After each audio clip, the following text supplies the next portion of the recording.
통일교가 2022년 대선 당시 민주당 인사들과 접촉했다는 진술이 속속 나오면서 파장이 커지고 있습니다. 뉴스터에서 사회부 법조팀 이광희 기자와 얘기 더 나눠보도록 하겠습니다. 자, 이 기자, 통일교에서는 당시 왜 민주당을 접촉한 겁니까? 네, 2022년 대선을 한두 달 앞둔 시점에 당시 윤영호 통일교 세계본부장과 또 다른 통일교 고위 인사 간 통화 녹취록을 저희가 입수했습니다. 여기에 보면 2월에 열리는 통일교 행사를 앞두고 윤석열 전 대통령과 이재명 대통령 두 유력 대선 후보의 초청을 논의한 정황이 담겨 있습니다. 통일교가 당시 훈센 캄보디아 총리, 마이크 펜스 전 미 부통령 등 저명 인사를 초청해 2월 11일부터 4일간 진행한 한반도 평화 서밋입니다. 대선을 목적에 둔 시점이라 정치권 인사들이 먼저 통일교 측에 접촉을 해왔다는 내용의 대화도 담겨 있습니다. 윤영호 전 본부장은 최근 재판에서 2022년 한반도 평화 서밋 행사 전 현 정부 장관급 인사 4명과 접촉했고 이 중 2명은 한학자 총재와 만났었다고 증언했습니다. 자, 근데 윤 씨가 녹취록과 재판에서 언급한 인물들은 누굽니까? 네, 여야를 막론하고 이름만 들어도 누구나 알만한 인사들이 대거 등장합니다.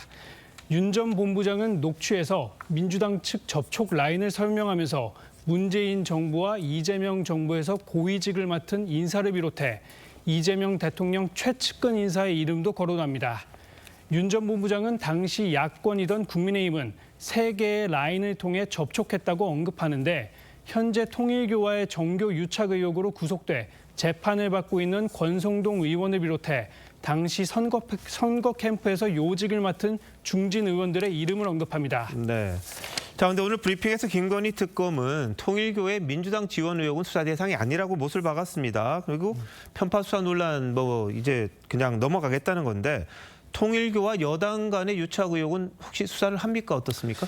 네, 그동안 특검의 국민의힘 수사에 대해 정부 여당은 정교 유착이라고 규정짓고 맹공을 퍼부었습니다.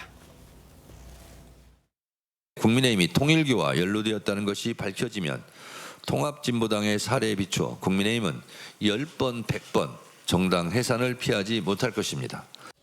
그러다 통일교 측에서 민주당과의 관계를 인정하는 증언과 정황들이 나오면서 상황이 바뀐 건데 김건희 특검은 오는 28일 수사 종료 때까지 민주당 관련 의혹은 수사할 생각이 없다는 뜻을 분명히 했습니다. 네.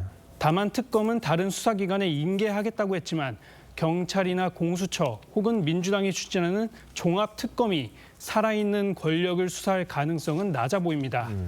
법조계와 야당에선 이 사건이야말로 특검이 필요하다는 주장이 나옵니다. 자, 근데 윤영호 전 본부장이 곧 최후 진술을 하죠? 윤 전 본부장은 김건희 여사 등에게 금품을 건네며 통일교 현안을 청탁한 혐의로 지난 8월 재판에 넘겨졌고 모레 결심 공판이 열리는데요.